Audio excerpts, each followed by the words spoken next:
Shiva. Shiva. Om Namah Shivaya. Om Shiva. Om Namah Shivaya.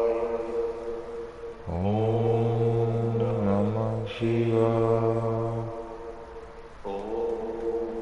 Namah Shivaya. Om Namah Shivaya. Om Namah Shivaya. Om Namah Shivaya. Om Namah Shivaya. Om Namah Shivaya. Om Namah Shivaya.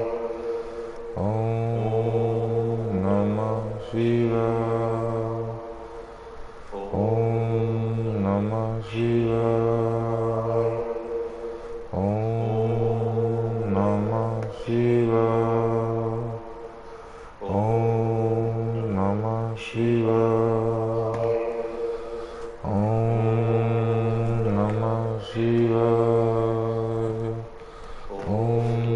Namah Shivaya. Om Namah Shivaya. Om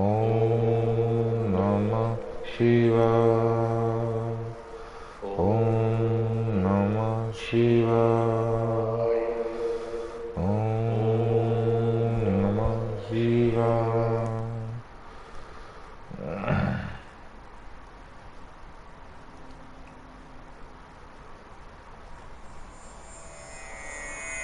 Om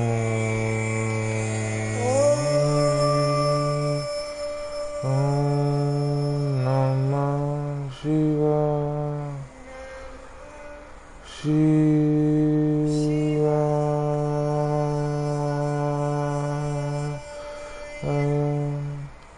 Om Namah Shivaya.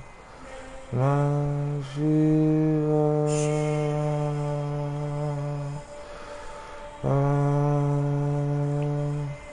What up, Leon Milner? Thanks for joining the stream, man. As you can see, we playing with some bums today, as always. What's up, Cletus, man? How's it going? What do you work at, man? Where is your place of work, my brother? Where are you working? Namah Shivaya.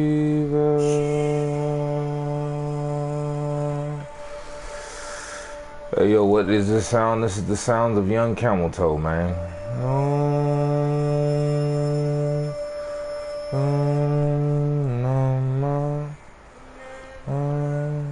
Shivaya.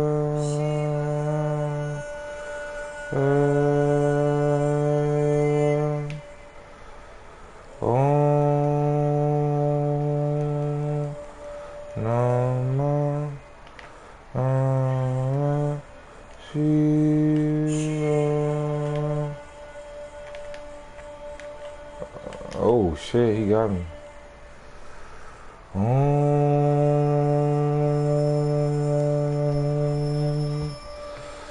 Namah Shivaya.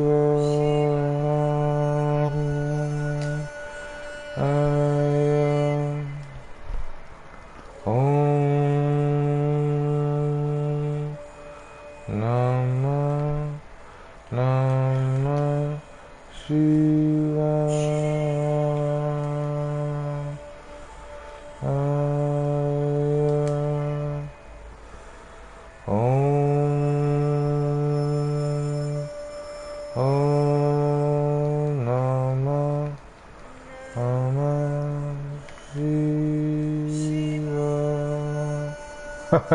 He went out of bounds.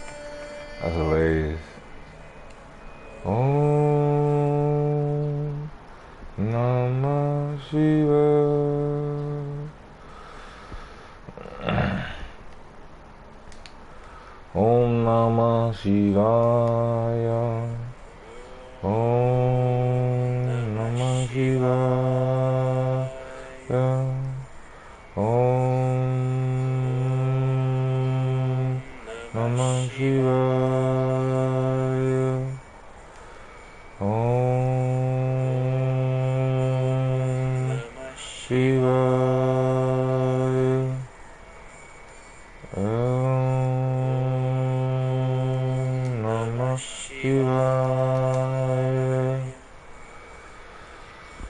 Om Namah Shivaya. Om Namah Shivaya. Om Namah Shivaya. Om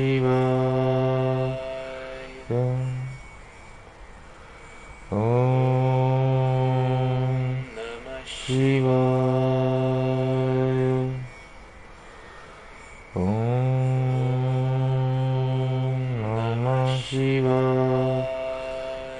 Om Namah Shivaya.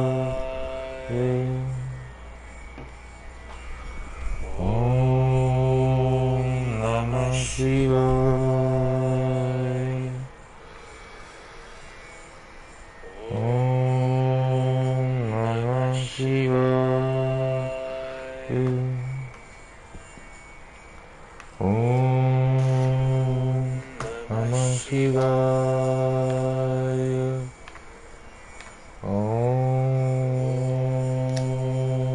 Namah Shivaya. Om Namah Shivaya. Om Namah Shivaya. Om Namah Shivaya. Om Namah Shivaya. Om Namah Shivaya.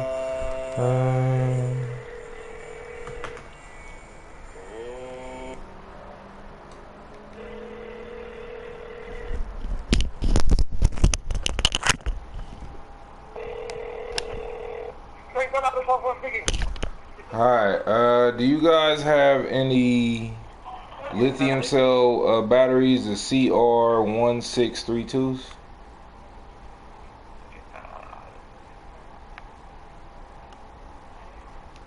Okay, are you looking for a battery? Yeah. Well, what is the cost? No, a lithium cell battery. Okay, what's the price of the number you're looking for? It's CR1632. 1234? No, CR1632. 162. Hold on. Yeah. Do do do do do do do.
Also, it's Christine Longview.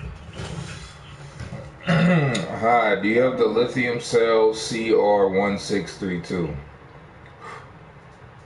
CR162? CR1632. 1632. Yeah.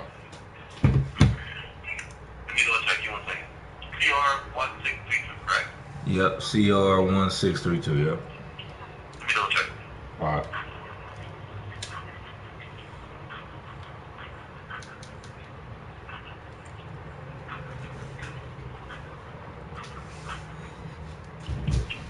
Hello?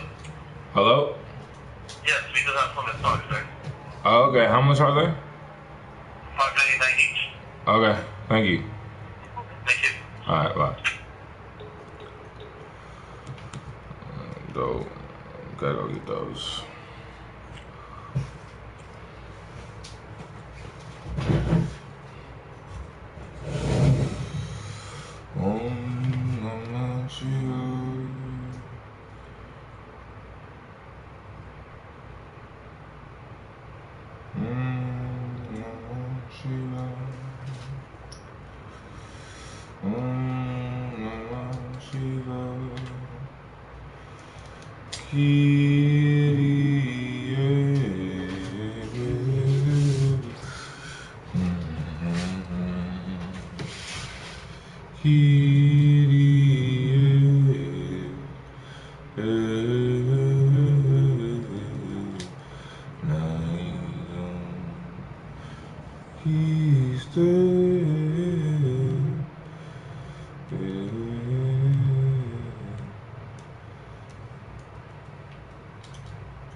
But Julius Caesar was always a proud and fearless man. Ooh. He told the pirates that they should demand even more coins in exchange for his life. But he warned that, as soon as he was free, he would travel the seas to get back at them. The pirates mocked Julius. Throughout the journey, they ridiculed his arrogance. But at last, they accepted his cash offer. When he was finally free, Julius used his oratory gifts to attract sailors and warriors to his cause. And, using the rest of his fortune, he set up a fleet of ships. Caesar spent several months sailing and facing pirate ships. His victories allowed him to make a profit by plundering the captured ships. When Julius finally found the pirates who had kidnapped him, he defeated them in battle and had the survivors crucified. The pirates paid a high price for mocking Julius Caesar. That increased Caesar's fame. His name was already popular on the streets of Rome. When he returned home, he was summoned into the army.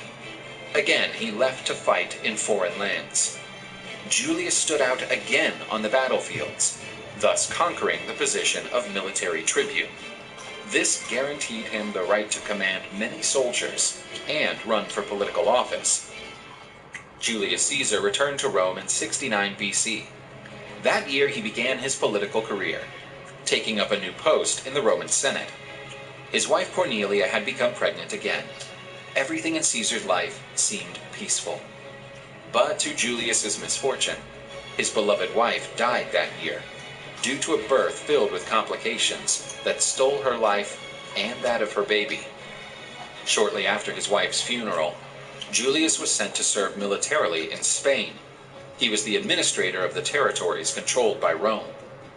One day, Julius decided to get to know the city of Cadiz better, where he was living.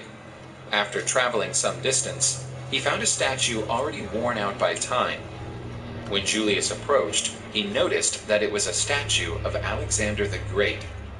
As he approached the feet of the statue, Caesar felt an enormous torment and began crying. He was already 33 years old. He felt he had not conquered anything great in his life yet. On the contrary, Alexander the Great, at that age, had already conquered an empire. At that moment, Caesar swore he would not rest until he was equal to Alexander in his conquests.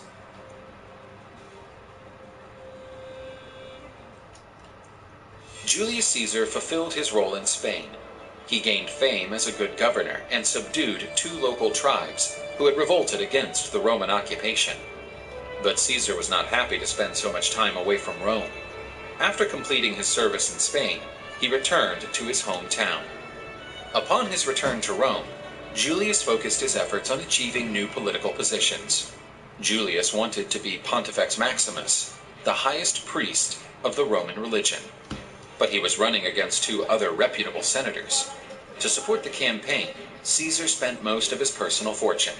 Julius Caesar knew he could not fail to win this new position.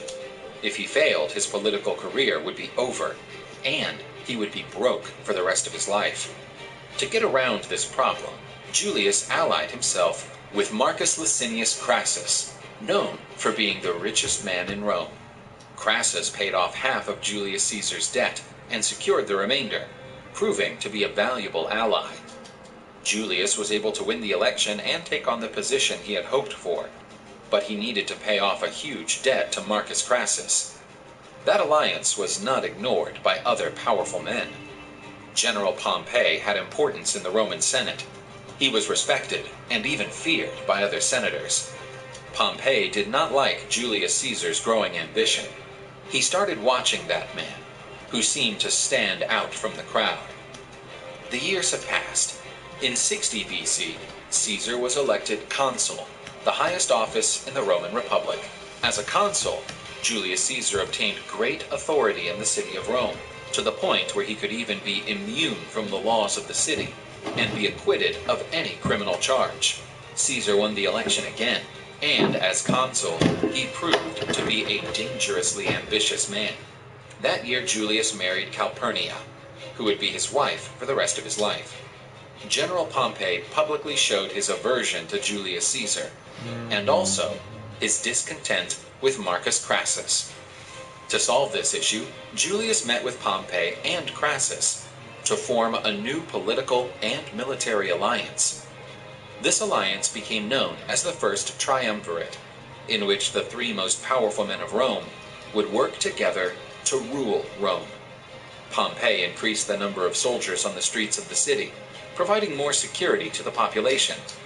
Crassus bought a large naval fleet and wanted to establish trade routes in distant lands, such as Syria and Egypt, increasing his personal wealth and bringing new products to the demanding Roman markets. And Caesar took the military command to conquer new lands for Rome.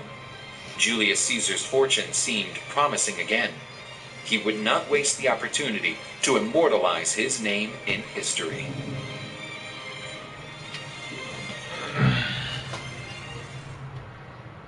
Julius Caesar was elected to the post of Roman consul, gaining great authority in all the territories conquered by Rome. But to achieve such an important position, Julius Caesar needed to incur a gigantic debt to Marcus Crassus, the richest man in Rome. Caesar had not yet forgotten that day at the foot of the statue of Alexander the Great. The desire to match Alexander in his conquests was still alive in Julius Caesar's heart.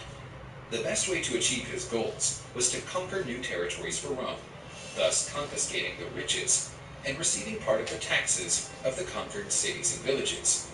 It was there that Julius Caesar focused his attention on Gaul. Gaul was an ancient region, classified by the Romans, comprising territories where France, Belgium, and part of Italy and Germany are located today. For the most part, Gaul was a wild territory, full of forests and inhabited by several very hostile Celtic tribes. With these obstacles, Gaul was not easy to invade, much less to conquer. Because it was a difficult task, Julius Caesar made Gaul the main target of his ambitions.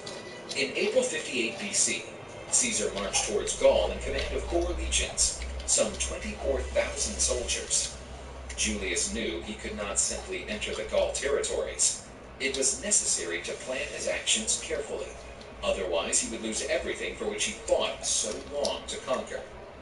Despite its apparent military strength, Gaul was divided into several kingdoms, which were constantly fighting each other. These kingdoms were commanded by tribal chiefs, or self-proclaimed kings. They often declared wars to conquer new agricultural lands, or to avenge old blood feuds between tribes. Taking advantage of this instability, Julius Caesar sent emissaries to talk with the leaders of the different tribes, seeking to establish political and military alliances. In his letters, Julius offered the military support of his legions in exchange for permission to enter Gaul territory and food provisions for his soldiers. The first alliances were quickly formed, and Caesar finally entered Gaul. The first conflict between Caesar's legions and the Gauls took place at the Battle of Bibracte, where the Romans found a far greater number of enemies. The Gauls were part of the Helvetians tribe, who were migrating in Gaul, attacking other tribes and leaving a trail of destruction.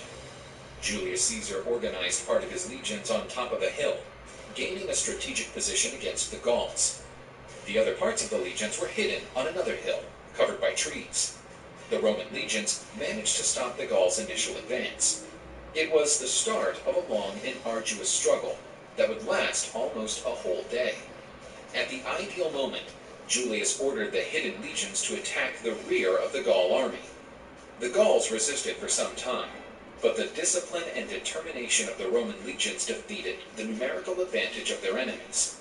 The Helvetians surrendered. Julius allowed many to be freed, provided they returned to their lands, and agreed to work the crops to feed the legions. Others were not so lucky. They were sent as prisoners to Rome, where they would be sold as slaves. This heroic victory marked the beginning of several conquests in Gaul. Soon after, Caesar and his legions fought the Germanic tribe of the Suevi and achieved another major victory. In the years that followed, Julius Caesar continued to advance in Gaul territory, establishing new alliances, subduing tribes, or, when necessary, destroying cities and settlements. Obviously, the Gauls did not peacefully accept the Roman occupation. At times, some tribes rebelled, which provoked new battles. After suffocating a rebellion by the Belgian tribe in 55 BC, Gaul had been almost completely conquered by Julius Caesar. Caesar had accumulated enough wealth to pay his debt to Crassus, and after that, he would have enough to live in peace. His term as consul was also nearing its end. After that, he would have to return to Rome.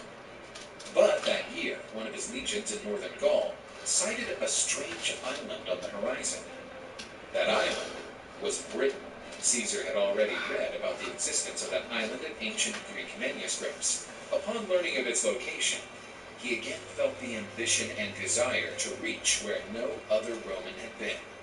To cross the sea and reach Great Britain, Julius Caesar needed two things: boats to transport the soldiers, and time.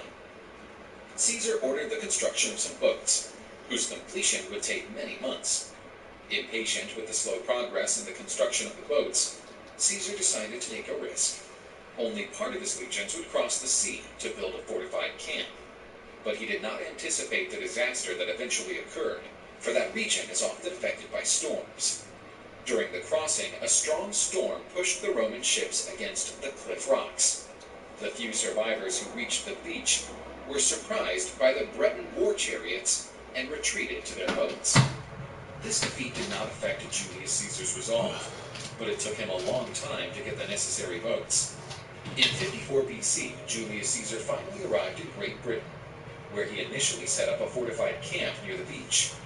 The Bretons did not peacefully accept the Roman occupation. Caesar spent over a year in Britain, warring and subduing the numerous tribes of that territory. This new conquest further enhanced Julius Caesar's reputation. The people in the city of Rome extolled his accomplishments, which concerned even more some members of the Roman Senate. During the time Julius Caesar spent in Brittany, new problems began to arise in Gaul. Tribal leaders asked their warriors to gather and expel the Romans from Gaul. Caesar knew this threat was serious. If Gaul united under a single flag, it would be virtually impossible to recover the conquered territories. One of those insurgent leaders was the famous Vercingetorix, prince of the Arvinus tribe. Vercingetorix was able to bring together many tribal chiefs and warriors under his command to attack the Roman garrisons in Gaul. When Caesar returned to Gaul, Vercingetorix was forced to retreat to avoid a direct confrontation with the Roman legions. In his escape through Gaul territory, Vercingetorix's troops destroyed everything in their path, burning villages and plantations to leave no food for the Romans. The strategy was working. The situation of Caesar's legions was not positive. Soldiers began to succumb due to hunger and effort caused by the long march. Julius Caesar again used his persuasion and began to intimidate and bribe the tribal chiefs, who were not yet allies of Vercingetorix. Caesar managed to confiscate precious provisions to feed his soldiers and continue the pursuit of Vercingetorix. Some battles were fought along the way, and Julius Caesar proved his worth again by getting off his horse and joining his soldiers in the vanguard of the most chaotic battles. The legionaries felt an enormous pride and admiration for the general. Many fought to the end to defend Caesar's life and dreams. Finally, Vercingetorix was forced to retreat to the city of Alesia, built on top of a hill and a good place of defense against the Roman legions. The siege of Alesia was one of the most famous in history. Julius Caesar and Vercingetorix needed to make the most of their skills as commanders. Caesar surrounded the city of Alesia. He knew that if he tried to force his way into the city, it would cost the lives of many of his legionnaires. The other alternative was to force those inside the city to starve and thirst, forcing them to surrender. But Caesar did not have much time. He was aware of the approach of a Gaul army, whose mission was to rescue the inhabitants of Alesia. If this Gaul army